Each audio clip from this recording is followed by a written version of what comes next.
Sim, sou o Silva. E aqui é a Lari. Bora ver coisas impossíveis conquistadas pelos gamers. Lá do canal Fala Sério, não é verdade? Pessoas, bora colocar aqui uma meta de no mínimo 5 mil likes pra gente trazer outro vídeo de Fala Sério. Se não bater, a gente não traz mais. Ixi. Não é? Aí é com vocês. É com vocês. Se vocês não fizerem, acabou. É isso. Mas é porque a gente tá trazendo, às vezes o pessoal não assiste, então...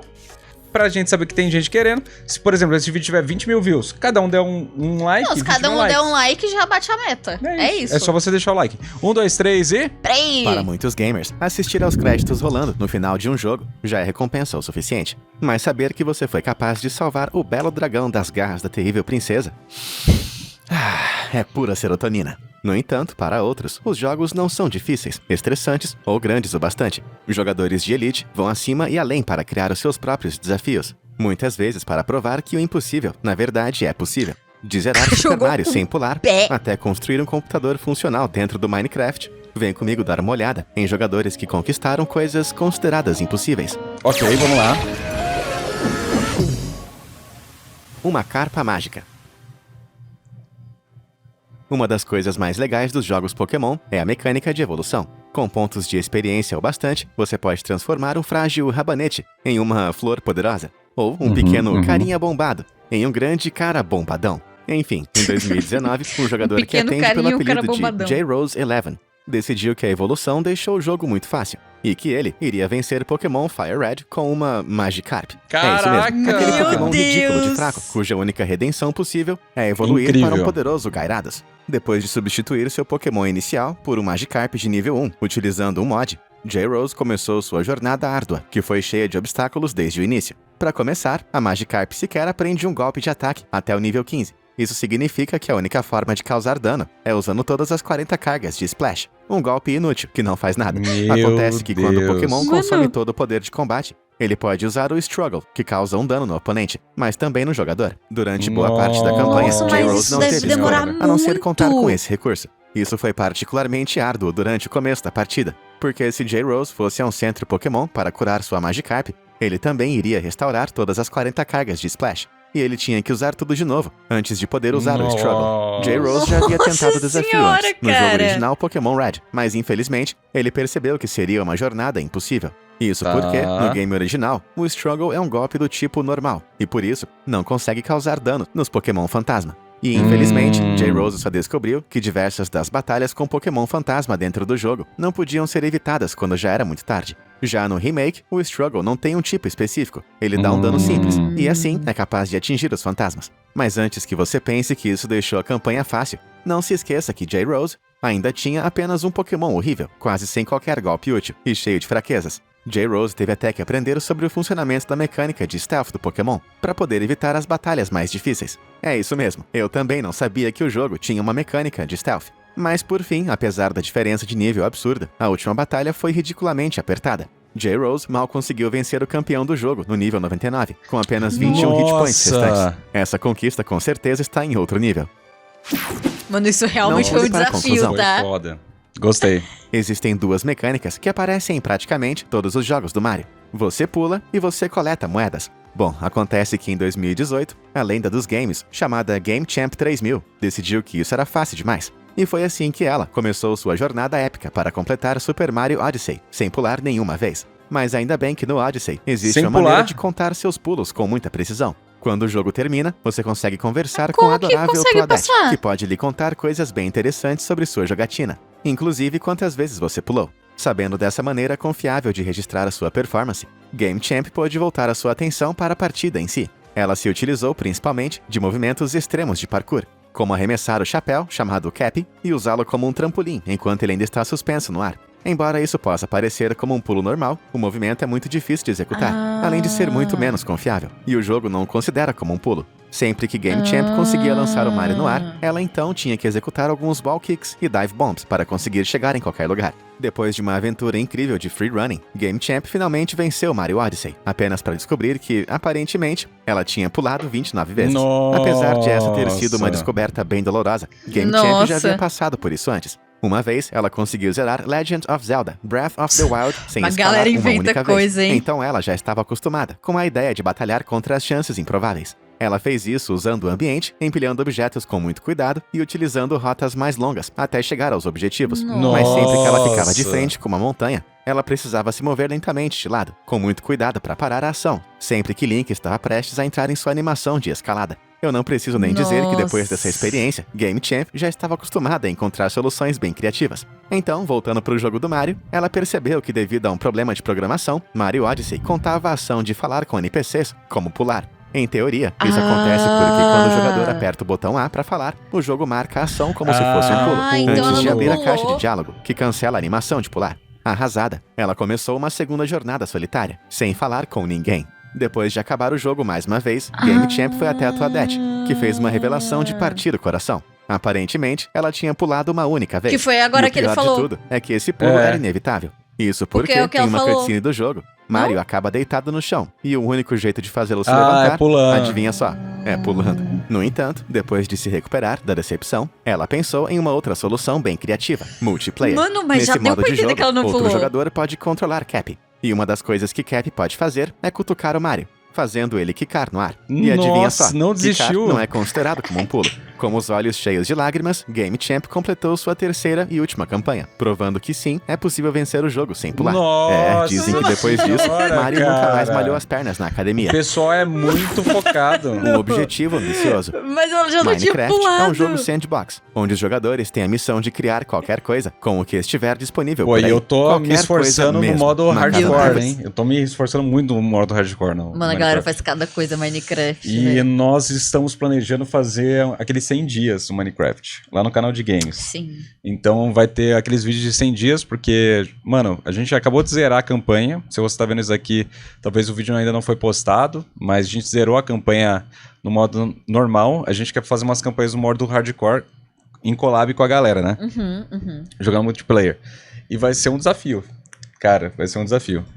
Com certeza. Então fique uma de privada olho. Gigante? Ótima ideia. Uma cidade inteira? Se for isso que você quer. Já no modo sobrevivência, os jogadores são colocados em um grande mundo com apenas uma tarefa: sobreviver. O mundo é amplo e todo gerado por algoritmos, e ele cria mais espaços e recursos do que qualquer player comum poderia gastar. Mas acontece que todos os algoritmos têm suas limitações, e no Minecraft, esse limite parece ser algo ao redor de 12,5 milhões de blocos de distância do local onde o jogador aparece pela primeira vez. Depois desse ponto, a geração de terreno começa a ficar errática e estranha, desafiando as regras de criação rígidas que geralmente regem a aparência geral do mundo. A comunidade de jogadores de Minecraft chamou essa fronteira estranha de Farlands, ou Terras Distantes. Notch, o criador do jogo, disse que em sua cabeça seria impossível chegar até Farlands sem trapacear ou tirar vantagem de falhas. E o jogador Kilo Crazy Man entendeu esse comentário como um desafio pessoal. Em 2019, Kilo iniciou sua longa jornada pelos cantos mais obscuros do mundo de Minecraft. Durante 9 meses, Kilo registrou toda a progressão de sua aventura, às vezes publicando diversos vídeos por dia, com horas de duração. Quanto mais próximo de chegar ao objetivo, mais o jogo ficava travado. É provável que isso tenha acontecido, porque o jogo foi forçado a continuar criando mais blocos, além de manter todos os registros de mais terreno do que o esperado. Em 19 de junho de 2020, Kilo tornou-se o primeiro jogador a pisar de maneira legítima nessa maravilhosa terra misteriosa, mas que deveria ter ficado escondida de todos. A galera inventa cada Meu coisa, amigo, 9 meses andando reto. Mano. Yeah, dude! Em uma conta aproximada, se a gente considerar que um bloco é igual a um único passo, e que o avatar em Minecraft tem uma altura aproximada de 1,77, isso significa que na viagem até Farlands, Kilo percorreu mais ou menos 9.180 km. Isso é igual a 2 vezes a distância entre Los Angeles e Nova York. Eu só acho uma pena que a contagem de passos na vida real não funcione como no jogo. Maratona masoquista. Velho. A trilogia de Dark Souls é considerada uma das ser humano franquias de sempre me jogos modernos surpreende. mais difíceis do mundo. Conhecido por seus combates complicados, chefões sanguinários e armas nefastas, a maioria dos jogadores se deparam com a icônica tela de "Você morreu" dezenas de vezes durante suas campanhas. Ou isso, ou você é o player Happy Hob, que se tornou em 2017 a primeira pessoa a completar todos os jogos da franquia sem tomar um único golpe sequer. Sim, você ouviu direito. Não é sem morrer, e sim sem tomar nenhum golpe. Se você já tentou jogar Dark Souls alguma vez, então você tem noção do tanto que isso é insano. No terceiro jogo, alguns chefões têm combos de golpes rápidos e implacáveis, além de Dark Souls 2 ser um jogo particularmente longo, com hitboxes ainda maiores. Acontece que o prazo para desenvolver esse jogo foi bastante apertado, por isso não sejamos tão exigentes assim, ok? Depois de completar essa missão exaustiva, Rob decidiu que ainda não estava satisfeito e decidiu tentar algo quase masoquista. Vencer os 3 jogos sem tomar dano sucessivamente. Isso significa que se Rob fosse atingido uma única vez, ele teria que voltar do começo do primeiro jogo. E adivinha só, isso aconteceu diversas vezes. E numa dessas, aconteceu uma coisa de revirar o estômago, bem durante o boss final da campanha. Dá só uma olhada. Não! Oh my God! No último! Nossa. Ele voltou pro início. Caramba, e eu achando que Titanic era de partir do coração. Depois de se afastar por um mês do seu desafio, Rob voltou revigorado. Ele usou diversos itens para aumentar o dano causado, baseados em priorizar equipamentos leves e poucos pontos de vida, o que faz bastante sentido. Se a ideia é não tomar nenhum dano, então pra que usar uma armadura pesada, não é mesmo? Depois de 12 horas de uma tortura bem dolorosa, Rob finalmente atingiu seu objetivo e se tornou o primeiro jogador a vencer a famosa trilogia, sem tomar sequer um peteleco. Mas é claro que seu público sádico e cruel não poderia deixá-lo saborear essa vitória por mais do que 5 minutos. E logo começaram a pedir para que ele fizesse o mesmo com Bloodborne, Sekiro e Demon's Souls, que são os outros jogos da mesma desenvolvedora de Dark Souls, que são conhecidos pela comunidade como a série Soulsborne. Ansioso para tentar, e provavelmente imune a qualquer dor emocional a essa altura, Rob completou uma maratona de 5 jogos em 2019, e em 2021, a maratona completa com 6 jogos.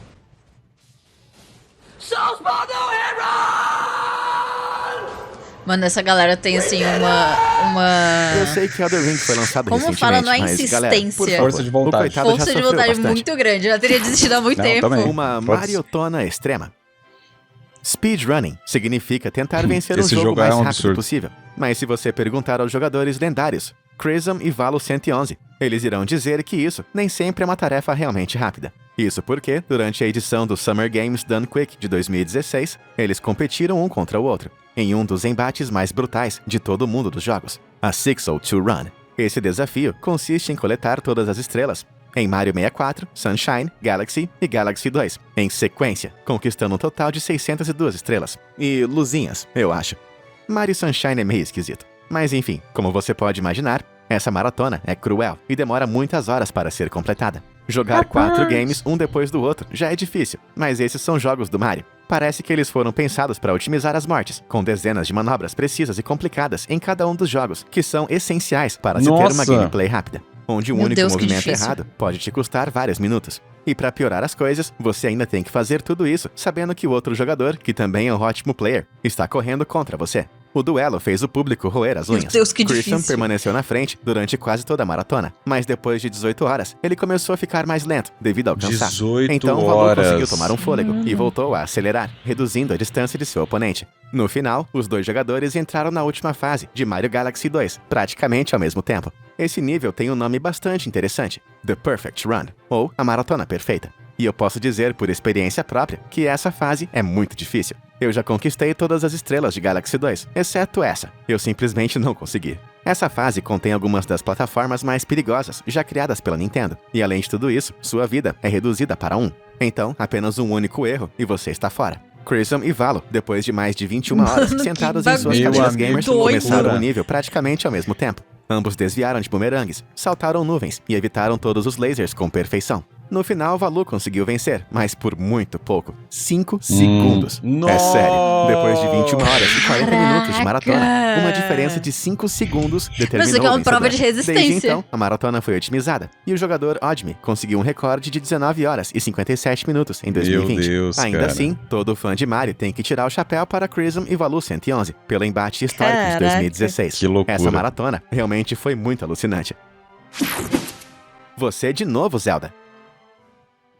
Se você já foi daquelas crianças que ficam se gabando pros amiguinhos sobre suas habilidades nos jogos durante o recreio da escola, então você já deve ter dito alguma coisa do tipo: "Ah é? Eu consigo vencer esse jogo com os olhos fechados." Mas talvez você devesse manter a sua boca fechada, ao invés dos seus olhos. A não ser que você seja o nosso próximo jogador. Durante a Games Done Quick de 2015, o speedrunner apelidado de RunnerGuy2489 decidiu que iria jogar o clássico do Nintendo 64, Zelda, Ocarina of Time, só que de olhos vendados. É isso mesmo. Durante toda a partida, Runner Guy usou uma grande venda preta nos olhos e não espiou uma única vez. Ele teve que confiar totalmente em duas coisas. Primeiro, todo o seu conhecimento e memórias do jogo. E ele fez essa maratona como se fosse algo normal, diversas vezes antes. Então, ele conhecia todo o ritmo do jogo muito bem. Em segundo lugar, ele tinha que escutar com muito cuidado as pistas de áudio. É impossível! Existem alguns sons que tocam quando os monstros aparecem no jogo, quando os itens ficam disponíveis para coleta e quando os chefões estão prestes a lançar um ataque diferente.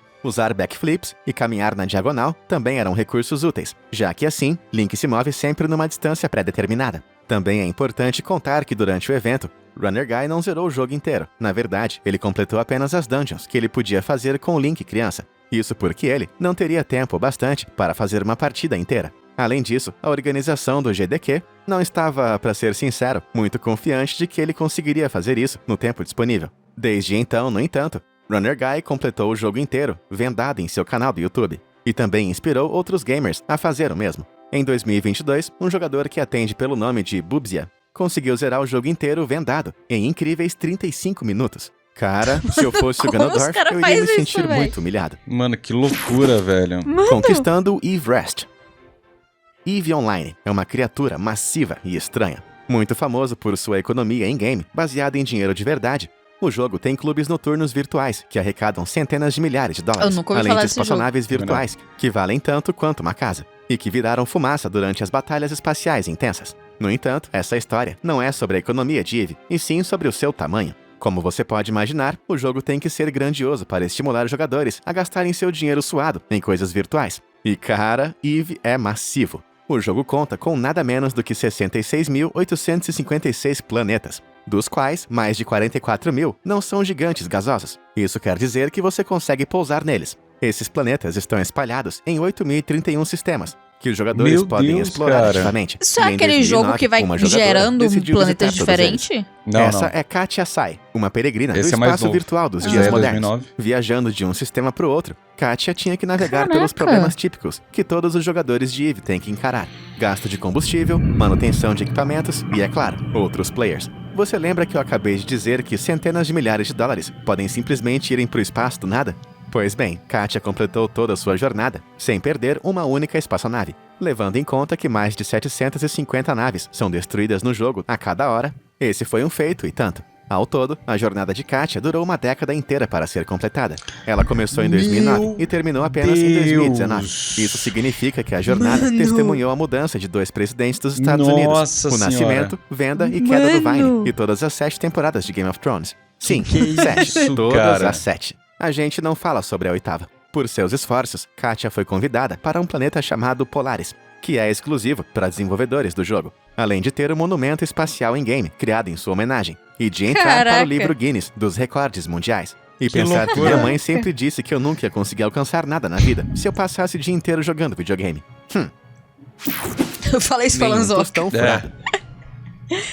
Você se lembra do que eu disse mais cedo, que existem 2 coisas que sempre aparecem em todos os jogos do Mario? A gente já viu o jogador que eliminou os pulos. Agora é hora de conhecer quem eliminou as moedas também. O jogador de Mario chamado Keeve Gaming decidiu negar os impulsos capitalistas do jogo em 2018 e tentar completar o novo Super Mario Bros. U, sem coletar uma única moeda. Embora isso possa não parecer tão difícil, esse desafio, na verdade, é praticamente impossível. Porque a Nintendo você tem que desviar de todas as moedas. Todo o jogo foi projetado para que você tenha que comprar power-ups e ganhar vidas extras. Eles nunca sequer sonharam que alguém poderia tentar evitar essas moedas. Portanto, muitas das áreas do jogo são recheadas de moedas que simplesmente não podem ser evitadas. Isso quer dizer que foi muito, mas muito difícil para Keeve planejar uma rota no jogo. Algumas vezes, ele teve até que voltar para fases anteriores para pegar power-ups que ele não deveria ter em uma etapa mais avançada, só para poder evitar as moedas. Como aqui, onde o Mario normal não consegue acessar a área sem pegar moedas, mas o Mini Mario pode. Finalmente, Keeve chegou até uma encruzilhada: encarar uma série de plataformas cobertas de moedas ou entrar por um cano que força o player a coletar uma única moeda. Isso é mais difícil do que Infelizmente, Keeve descobriu que isso significava que o menor número de moedas que ele poderia terminar o jogo não era 0, e sim 1. Uma moeda.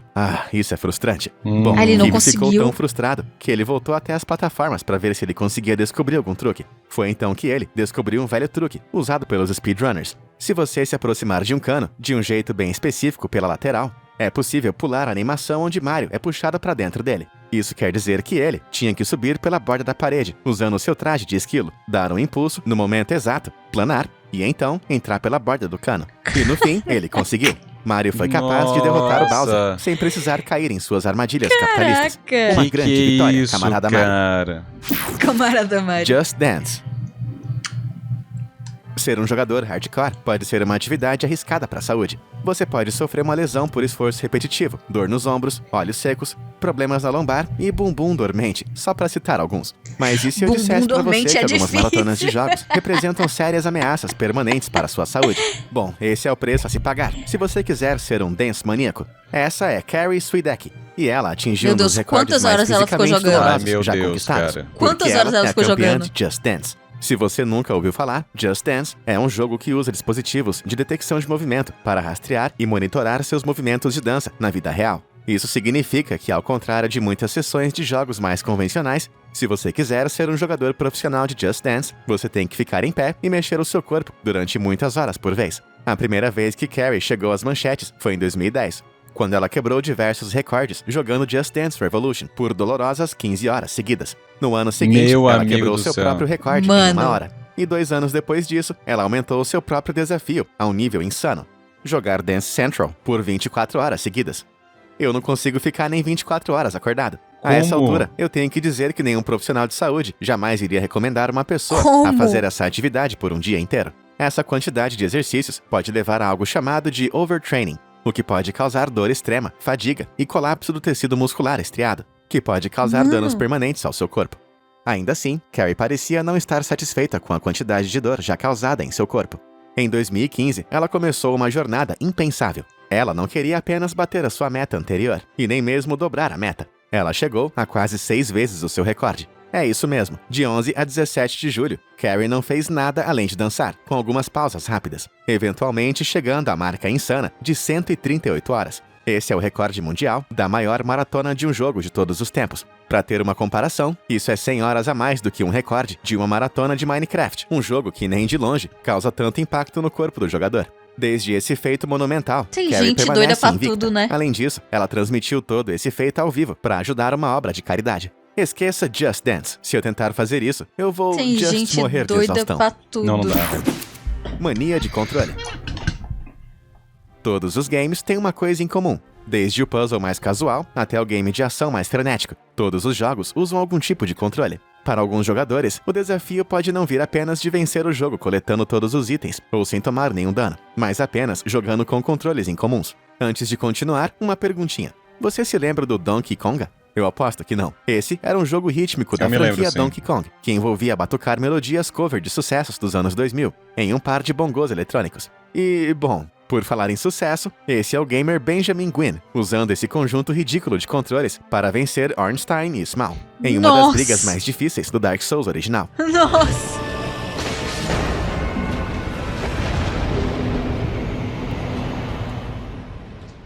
É cada coisa que essa galera inventa.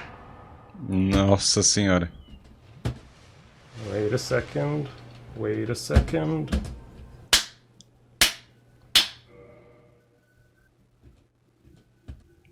Pois é, ele até configurou o botão de voltar para ser ativado com um som de palmas. Bem louco, né? Muita gente não consegue vencer Dark Souls jogando do jeito comum. E como você pode ver, ele mapeou as diferentes áreas dos bongos para corresponder às entradas comuns de um PlayStation. Dá só uma olhada nessas batidas insanas que ele usa para fazer um rolamento duplo e evitar sofrer uma série de golpes letais. Mas esse não foi o único acessório maluco da Nintendo que foi usado para vencer essa série. Zero Lane chocou o mundo depois de vencer Dark Souls 2 com um Wii Zapper. Para se manter fiel ao tema, ele usou um arco durante toda a partida. O lendário Liu Aggie, que é dono do recorde de melhor tempo para derrotar o dificílimo jogo de samurai Sekiro, decidiu se desafiar, não usando um periférico estranho, mas os seus próprios pés. Apesar de todos os monstros e violência, esse é provavelmente o melhor uso de uma foot cam que eu vejo em anos. Ele com os bracinhos todos esses acessórios, incluindo os pés, seja impressionante, nada se compara ao nosso próximo lunático. Isso porque um jogador chamado Robotator conseguiu criar uma forma de jogar Skyrim em uma batata.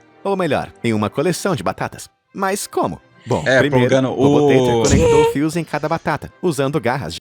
O Calão quer fazer isso com um pão de queijo. Jacaré. Esses fios foram ligados em uma placa de circuito Make, que configurava cada batata como uma tecla do teclado. Ele então conectou fios aos seus dedos e às outras partes do circuito. Como os pulsos elétricos podem passar por batatas, toda vez que Robotator tocava uma delas, ele basicamente fechava um curto-circuito, gerando um sinal a partir de seu teclado de batatas. Embora Robotator não pudesse fazer muita coisa usando apenas esse recurso, pelo menos ele conseguiu ter uma experiência em Skyrim com a mesma destreza que minha vovozinha. Mas eu guardei o melhor pro final. Permita-me apresentar Super Louie 64, que terminou Dark Souls 3 com bananas, em um esquema bastante similar ao do Robotator. E eu ainda acho que esse é um controle mais apropriado para vencer uma partida de Donkey Kong do que aqueles bongos.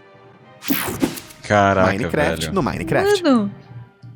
Nós já mostramos Não, aqui mentira. algumas coisas incríveis que foram feitas dentro do Minecraft. Mas O cara nada fez se um compara à Minecraft próxima dentro do criação, Minecraft. que depende Eu de acho um que minério 2D, chamado né? Redstone. Esse é o material do Minecraft que consegue, em resumo, conduzir corrente elétrica e transmitir energia de um lugar para o outro. As Redstones são normalmente utilizadas para fazer algumas funcionalidades, como mover pontes levadiças e automatizar o processo de colheita. No entanto, como Minecraft é apenas o jogo mais vendido de toda a história, era apenas uma questão de tempo até que as Redstones chegassem às mãos de alguns indivíduos muito determinados. Acontece que alguns jogadores perceberam que se você usar a Redstone de maneira lógica, você pode essencialmente criar um circuito elétrico funcional dentro do jogo. E que se você puder encontrar um jeito de criar uma tela, então tudo é possível. Veja, por exemplo, o Redditor I Really Like Stars, que conseguiu usar Redstones para criar uma versão lenta, mas ainda funcional, do jogo Pong dentro do Minecraft. E embora essa conquista seja impressionante, isso não é nada se comparado ao esforço hercúleo que foi recriar o Minecraft, dentro do Minecraft.